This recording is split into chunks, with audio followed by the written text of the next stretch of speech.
463장 찬송하십시다. 463장.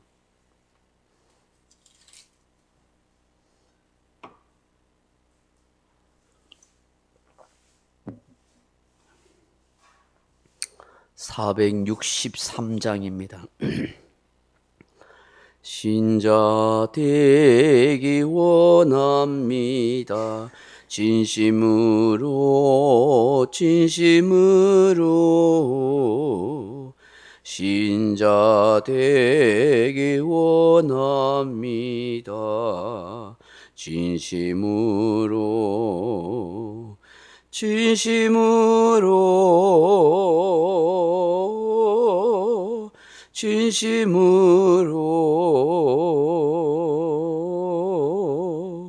신자 되기 원합니다.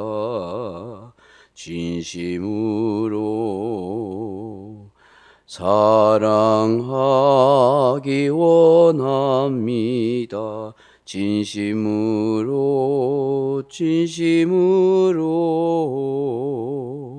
사랑하기 원합니다.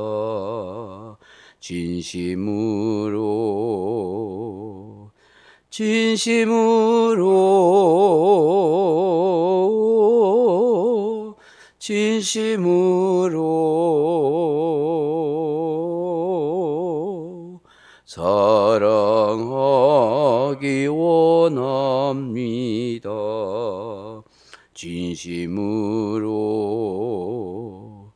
거룩하기 원합니다. 진심으로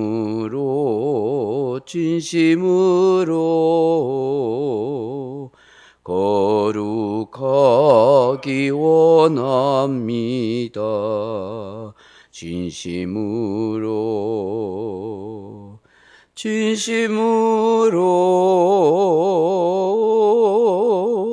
진심으로 거룩하기 원합니다. 진심으로 예수 닮기 원합니다.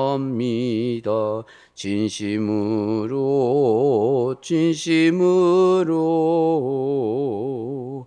예수 닮기 원합니다.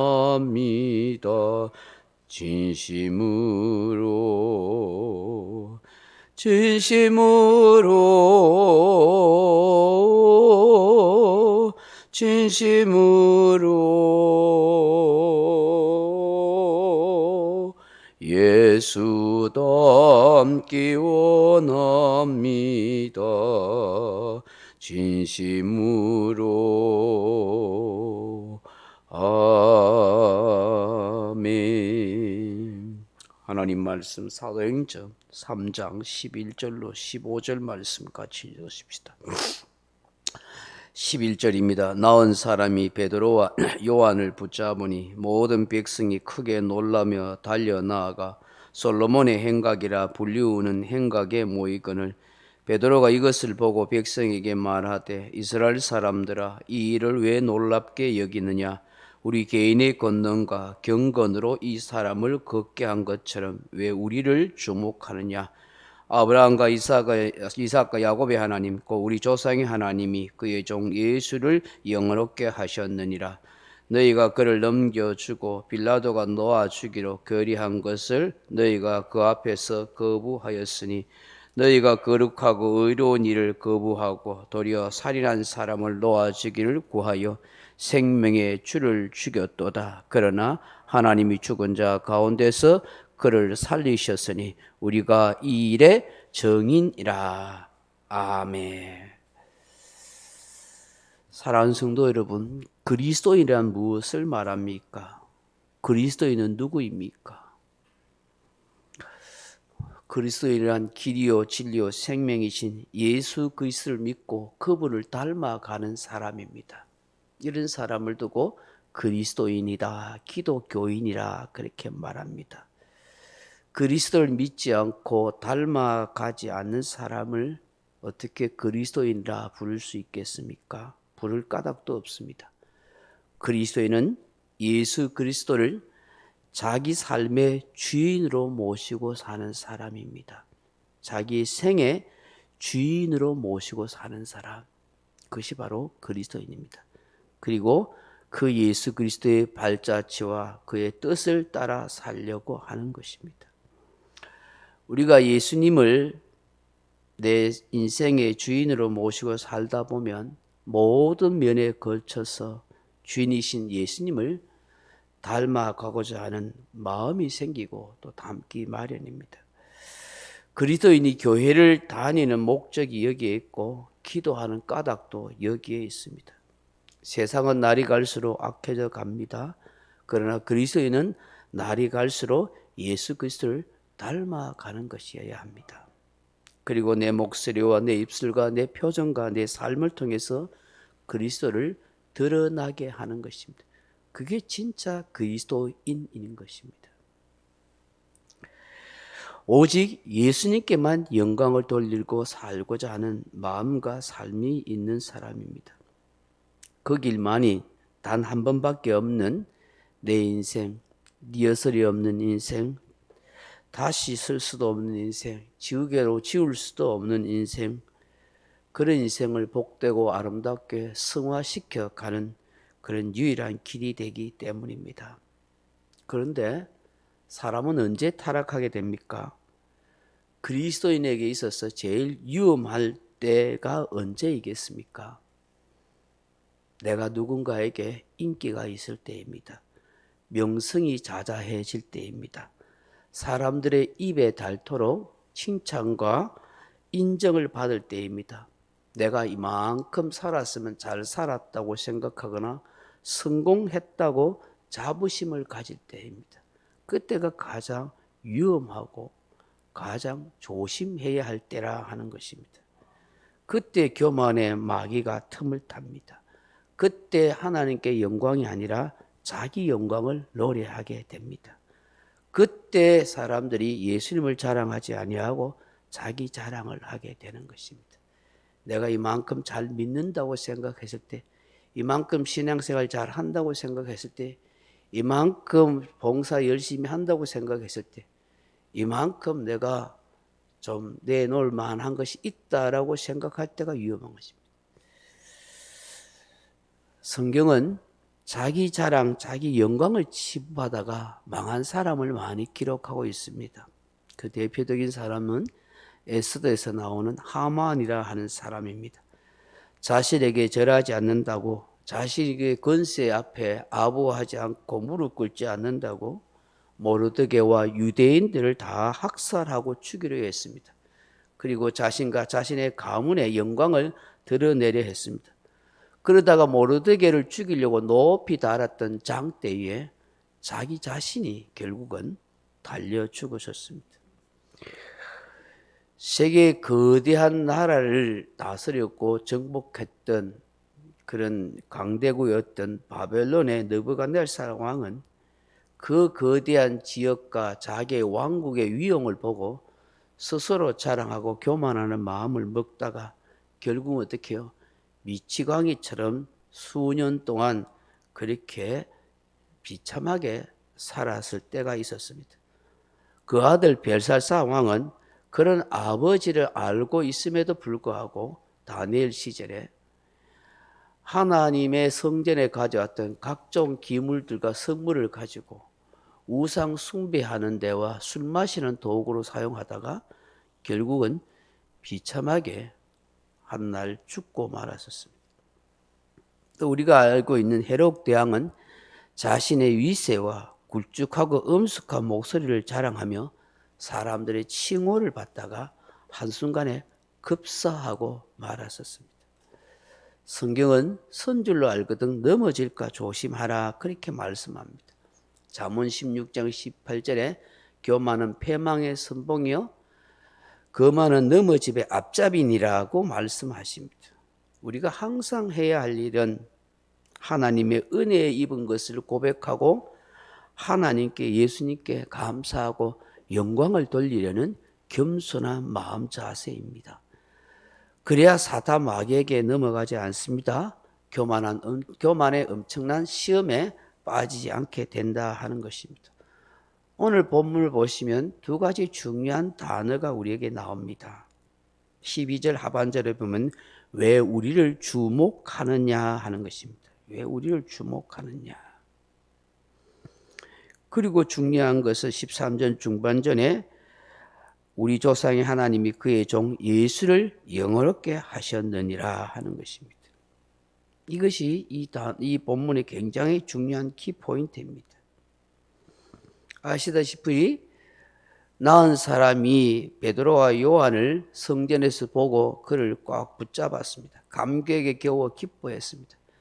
이 사실을 본 수많은 사람들이 이 베드로와 요한이 있는 솔로몬 행각에 몰려 들어갔다 그렇게 말합니다.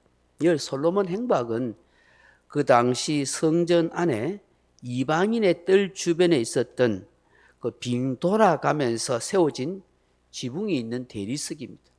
이게 성전에 보면은 큰 대리석 기둥들이 있지 않습니까? 기둥들이 쭉 서 있는데 비 맞지 않도록 위에 지붕이 있습니다. 그런데 칸막이는 없어요. 붕 뚫려 있는 거예요. 그래서 사람들이 거기에 앉아서 쉬든지 때로는 그곳에서 랍비들이 성경을 가르치기도 했다. 그렇게 이야기합니다. 그곳에 사람들이 몰려갔을 때에 그때에 베드로가 오늘 12절에 이렇게 외치는 거예요. 12절 보십시오. 베드로가 이것을 보고 백성에게 말하되 이스라엘 사람들아 이 일을 왜 놀랍게 여기느냐 우리 개인의 권능과 경건으로 이 사람을 걷게 한 것처럼 왜 우리를 주목하느냐라고 말씀하십니다. 사람들은 보이지 않는 하나님 예수님에 주목하지 않습니다. 지금 이 지체장애인을 일으킨 그 기적을 일으킨 눈앞에 보이는 장본인인 베드로와 요한에게 모든 관심을 갖고 봅니다. 도대체 저 사람이 누굴까? 신기하다, 굉장하다. 저분을 따르면 뭔가 혜택이 있지 않을까 하면서 베드로와 요한을 숭배하거나 그 베드로 요한을 칭송하거나 그렇게 하려고 했겠죠. 그런데 이 순간에 어떻게 합니까? 왜 우리를 주목하느냐? 우리 개인의 어떤 권능이라든지 경건으로 이런 일을 행한 거 아니다. 우리 자신 속에 굉장한 능력이 있거나 권세가 있거나 기적을 일으킬 만한 있는 거 아무것도 없다. 우리는 아니다. 우리는 도구로 사용될 뿐이다. 그러면서 13절에 뭐라고 그래요? 아브라함과 이삭과 야곱의 하나님과 우리 조상의 하나님이 그의 종 예수를 영화롭게 하셨다. 그렇게 말씀합니다. 함께 하나님을 믿고 있는 여러분들이 다 자랑하는 우리의 조상 아브라함, 이삭, 야곱의 그 하나님이 예수님을 영화롭게 했다. 다시 말해서 예수님 때문에 이 일을 일어나는 것이다. 예수 그리스도의 이름 때문에 이 기적과 역사가 일어난 것이다 라고 그렇게 말씀하는 거예요. 그래서 우리를 주목하지 말고 누구를 주목하라는 거예요? 예수를 주목하라는 거예요. 예수님이 그렇게 하셨다는 거예요. 여러분 사람이 왜 이단이 되는 줄 아십니까? 이단의 특징이 무엇인지 아십니까? 하나님의 영광이 아니라 자기 영광을 취하는 거예요. 가만히 교주들을 보십시오. 처음부터 그래 잘못된 사람도 있겠지만 대부분 중간에 잘못되는 거예요. 뭔가 그 사람에게 개인적인 능력이 나타나고 신령한 은사가 주어지고 사람들이 따르고 인기가 있고 돈이 모이면 타락하고 변질되는 거예요. 그 박태선 장로도 그랬잖아요. 굉장히 능력이 나타나고 기도도 많이 했다가 능력도 나타나고 기적을 일으키니까 그렇게 타락해버렸잖아요. 수많은 사람들. 나중에 하나님도 부인하고 예수님을 욕하고 자신이 하나님이라 그런 거예요. 이단들의 특징이 그런 거예요. 참 자기 자신이 신령한 사람이라 하고 능력 있는 사람이라고 그렇게 하고 자기를 높입니다. 다른 목사나 사람들을 얕잡아 보고 비하하는 바람을 서슴지 않고 합니다. 자신만이 하늘의 비밀을 알고 있는 양, 성경을 통달하는 양, 그렇게 미혹하는 말을 하기도 합니다. 간혹 사람들을 더 잘 속이려고 하나님의 영광을 언급하기도 하고 예수님 이야기를 하지만 결국은 자기 영광을 나타내는 거예요. 자기 자신을 따르고 숭배하게 만들어버립니다. 그 사람에게 절대 복종하도록 만들어버립니다. 그렇게 미혹의 영이 사람을 혼미하게 만드는 거예요. 그 내가 성경을 잘 알기 때문에 나는 분별을 할 수 있다 하는 게 착각이고 교만인 거예요. 그렇게 쉽사리 미혹의 영이 사람들을 분별하도록 하지 않습니다. 교묘하게 알지 못하도록 속고 또 속이는 것입니다. 금방 드러나지 않습니다. 정말 그럴듯하게 보이고 기존 교회나 기존 교회 목사님이 가르치는 것과 다를 바 없는 것처럼 보이고 아주 색다른 것을 또한 가르치는 것처럼 보입니다. 이단이 뭡니까? 끝이 다르다는 거예요. 끝이 다르다. 처음부터 다르면 안 속죠. 중간쯤에 달라도 안 속죠. 거의 비슷합니다. 오히려 기존 교회들보다 기존 목사님들이 가르치는 것보다 더 잘 가르치는 것 같습니다. 너무너무 딱딱 들어맞는 것처럼 보입니다. 그렇게 하여야 속지요. 그런데 끝이 갈라져 버린 거예요. 끝에 가면 돌이킬 수 없는 상태가 되는 거예요. 얼마든지 돌아올 수 있어. 천만에요. 그렇게 안 되는 것입니다. 악한 영의 미혹의 영이 그렇게 무서운 것입니다. 그 조직 속에 들어가면 쉽게 몸 빠져 또 나오는 것입니다. 그러므로 여러분들이 정말 잘 분별해야 할 것은 그 목사, 그 사람의 말을 보지 마십시오. 그가 진심으로 하나님께 영광을 돌리고 있는 겸손한 사람인지를 계속 지켜봐야 합니다. 한두 번 봐야 안 되는 것이죠. 계속 지켜봐야 합니다. 오직 예수 이야기하는지, 예수님 이야기하고 하나님께 영광을 돌리는 것인지, 아니면 자기 영광을 드러내거나 다른 사람을 비하하고 자기를 높이려는 그런 모습인지를 보십시오. 성경을 읽으면서 저분이 정말 예수님을 닮고자 하는 마음이 있는지, 겸손한 마음으로 자기 부인, 자기 십자가의 길을 걸어가는 사람인지를 보십시오. 오늘 베드로 요한이 자기들에게 주목하지 말라고 하지 않습니까? 우리 조상의 하나님 예수를 영화롭게 하셨다고 말씀하십니다.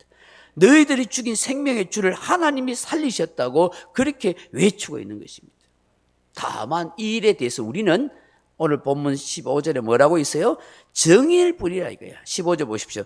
생명의 주를 죽였도다. 그러나 하나님이 죽은 자 가운데서 그를 살리셨으니 우리가 이 일에 정인이라고 말씀합니다. 너희들은 알지도 못하고 빌라도가 내어준 그 예수님을 십자가에 못 박아 죽는데 그렇게 내어준 일조한 사람들이다. 그런데 하나님이 이 예수를 영화롭게 하셨다. 너희들이 생명의 주님이신 예수님을 십자가에 못 박아 죽였지만 그 예수님이 살리셨다. 이 일의 정인이다 우리가. 그래서 예수의 이름으로 우리가 이 안진명이 이 지체 장애인을 이렇게 세운 거, 이것은 우리가 아니라 바로 하나님이 살리신 부활의 예수님이 이렇게 하셨다. 우리는 이분의 이름으로 이렇게 세운 것이다. 그러므로 여러분, 오늘 베드로와 요한이 고백한 것처럼 우리가 진정한 예수의 제자요, 예수의 정인된 삶을 살기 위해서는 항상 어떻게 해요? 하나님께 영광을, 예수님께 주목을 하십시오. 그렇게 고백해야 돼요. 로마서 14장 8절에 이렇게 바울이 고백하죠. 우리가 살아도 주를 위하여 살고 죽어도 주를 위하여 죽나니 사나 죽으나 우리가 주의 것이로다. 아멘. 사나 죽으나 누구의 것이라고요? 주의 것이라. 내가 내 인생이 내 것이 아닙니다. 예수의 피값으로 나를 산 거예요, 하나님. 영원히 지옥 가고 멸망당할 나를, 완전 죄악으로 버림받은 나를 예수의 생명으로, 예수의 피값으로, 십자가의 죽음으로 하나님이 나를 사신 거예요. 하나님의 자녀로, 나를 하나님의 양자로 입양하신 거예요. 내 공로가, 내 열심과 내 특신과 내가 잘남이 아니라 하나님의 전적인 은혜로 나를 만에 하나 천에 하나 선택했어. 사랑할 만한 거리도 없는 인생을 사랑해 주신 거예요. 그 은혜를 입음으로 믿음으로 우리가 구원받은 거잖아요. 할렐루야. 그래서 내 것이 아니에요. 주의 것이에요. 주의 것. 내 생명도 내 인생도 내 가진 것도 내 누리는 모든 것도 다 주의 것이에요. 주님이 누리라고 준 거예요. 주님이 주신 것을 내가 청지기로 그냥 쓰고 살고 있는 거예요. 그래서 공짜로 쓰는 은혜기에 그래서 우리가 감사하는 거예요. 공짜로 받았으니 은혜죠. 사도 바울은 고린도서 10장 31절에 그런즉 너희가 마시든지 먹든지 마시든지 무엇을 하든지 다 무엇을 위해 하라고요? 하나님의 영광을 위하여 하라. 그렇게 말씀합니다. 나라는 존재가 주의 것, 주의 소유된 인생으로 그 피값과 생명값으로 사셨다면 이제는 그 하나님의 영광을 위해서 사는 것이 마땅하다. 이것이 그리스도의 삶이요 살아가는 목적과 사명이 되어야 한다고 하시는 것입니다. 사람은 살아가야 할 목적과 사명을 알아야 즐겁고 행복합니다. 사는 게 뭔지 모르겠다. 왜 살아야 하는지 이유가 없다. 그런 사람은 쉽게 넘어지고 조금만 어려움이 있으면 방황하게 되고 그리고 실족하게 되는 것입니다. 그러나 내가 살아야 할 사명과 목적을 아는 사람은 어떤 시련과 어려움이 있어도 이겨가는 것입니다. 우리의 사명과 우리의 사는 삶의 목적은 나를 주목하라는 것이 아니라 예수님을 주목하십시오라고 말해야 하는 것입니다. 예수의 증인으로 사는 것입니다. 그러므로 이 새벽에 우리가 기도해야 할 것은 주님, 나를 주목하고 나에게 관심과 인기와 칭찬을 달라고가 아니라 예수님께 주목하라고 말하는 사람 되게 하옵소서. 주님, 내가 가지는 것은 다 주님의 것이니 살아도 죽어도 오직 주의 영광을 위해서 그렇게 하게 하옵소서. 그렇게 기도하는 저와 여러분 되길 주님의 이름으로 축원합니다. 명령과 선포합니다. 1. 나는 주님의 은혜로 모든 일에 날마다 점점 더 좋아지고 있다. 나는 오늘부터 다른 사람을 비난 원망하거나 비판 판단 정죄하지 않겠습니다. 나는 하나님 다음으로 나를 사랑한다. 나는 나를 사랑한다. 교만은 독약이다. 그 어떤 경우에도 감사합니다. 나는 내 안에 살아계신 예수님 때문에 행복하다. 있을지어다 그대로 되니라. 좋았더라. 아멘. 각자 기도하시다 돌아가시기 바랍니다.